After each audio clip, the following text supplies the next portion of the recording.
GRETA'S Guns, and today we're in the Gungeon, and we're going to talk a little bit about California SIGs and the differences between California legal models and out-of-state models and aftermarket modifications. So we've got one of pretty much every series. We've got the classic P series, P365, and the P320 M18. All three of these models below here, these are all California rostered models. And the only real differences between these models and out-of-state models are the California safety features. Each gun has a magazine disconnect. Now, all a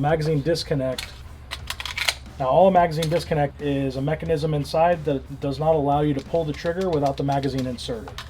So once you insert the magazine, it will fire. So a lot of people choose to remove that stuff. We'll go over each gun and show you kind of what you have to do. They're all pretty simple. The other thing that is one of the safety requirements for California is you have to have a loaded chamber indicator.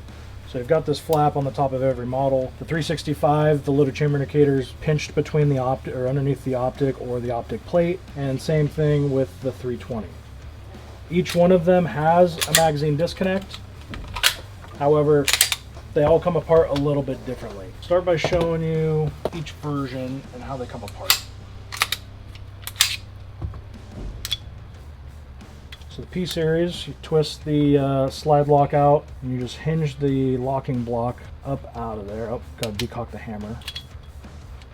Okay, and now you've got the locking block out. The magazine disconnect is this little flap right here. So as the magazine gets inserted into the mag well, it disengages the flap, which blocks the trigger and allows it to travel and eventually fire. All you have to do is tap the pin right there, out. The spring and the plunger basically fall right out of the gun, and that's pretty much it. And now you've deactivated the magazine disconnect. So the 365, similar, but designed a little differently. Drop the rear pin, the FCU hinges out. And so on a 365, this right here is the magazine disconnect. So right now, you can't pull the trigger. As soon as this gets pushed in, it'll now travel and it'll actuate the sear. So the issue with the 365 in California is that if you choose to keep this, inside of your grip module, this lug right here is cut out to accept the disconnect. So if you want to keep your disconnect in the gun, but you want to change grip modules, you'll have to mill this section out here in order to get it to work with your new module. Now, most people will just remove this. It's pretty simple to do. All right, so if you do choose to remove your magazine disconnect, first thing you're gonna do is you're gonna come back to the trigger bar spring.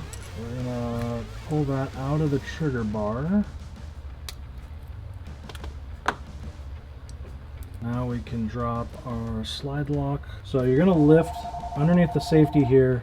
There's a little pin. You're going to lift this pin up just a little bit. You don't want to pull it out too far because it will drop the disconnector, and it's a little bit of a pain to get that all back together. And if you pull it all the way out, there's another spring over here that's a real pain to get back sitting on top of the pin. So you need just a little bit of space to get that out of there, and then you can kind of work it out. So if you pull in the middle, it'll flex a little bit, and the front of it is engaged in the slide lock. So once you get that disengaged, you can now pull the slide lock out. You can leave this hanging there, that's fine. Then what you're going to do is you're going to come to the other side with a 16th punch.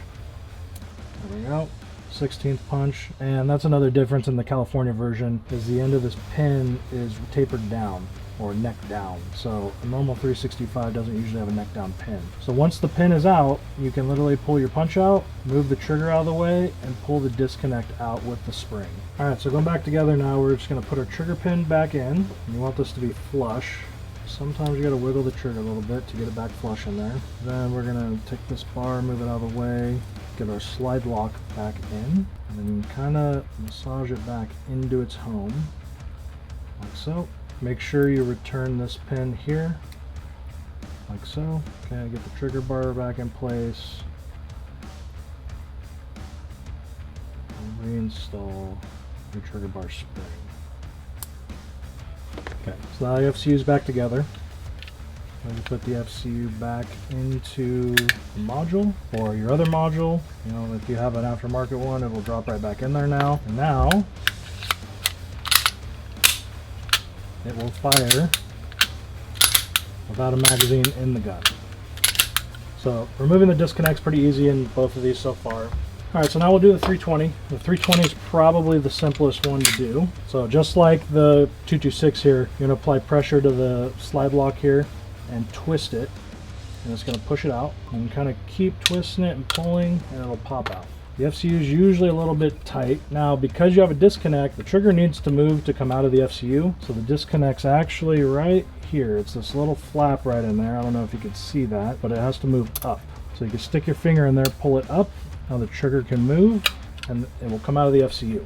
So just like the 365, this disconnect won't fit in a normal FCU, but removing it's super simple. There's literally just this Torx head on the side of the FCU, and that holds the assembly in place. So if you remove the screw, the entire assembly will fall apart, and that's pretty much it. You don't need to put the screw back in, you don't need to put this block back in. This is basically a normal FCU now, and now it'll engage and disengage without a magazine.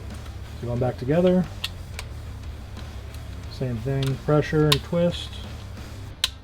Okay, now we're back together.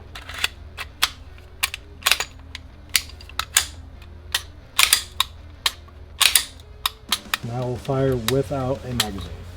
Now with those things being said, we have some modified models of every version here. So all of these were California models. This 320 has the disconnect delete. We did Gray Guns flat trigger competition kit in here with SIG stuff and HK stuff. We've tried a ton of different parts. Gray Guns really is kind of the gold standard. The fit finish, the way everything works, I mean, reliability is, I've never had an issue with any of the Gray Guns parts. We've installed hundreds and hundreds of kits, modified them, polished them, refinished them.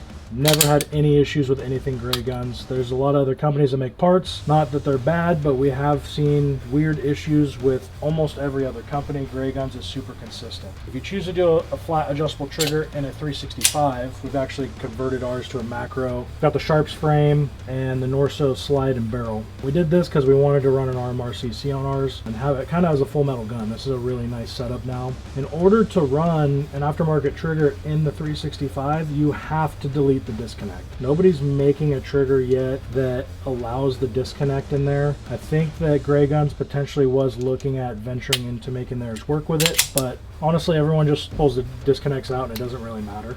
As far as Gray Guns go, their classic P-Series SIG parts, nobody can touch them. I mean, they really make the best stuff. Fit, finish, feel, everything's super awesome. Reset in this is amazing. Overall, the weight is significantly different. It's much less, and everything's clean and crispy. So in single action, you know, you get a little bit of pre-travel. But the crazy thing is with their SRT, their ELS kit, and the Fat Strut kit, their reset is literally almost non-existent. So if you're a shooter, especially with these flat triggers, they do make a curved one. I believe they call it the hybrid.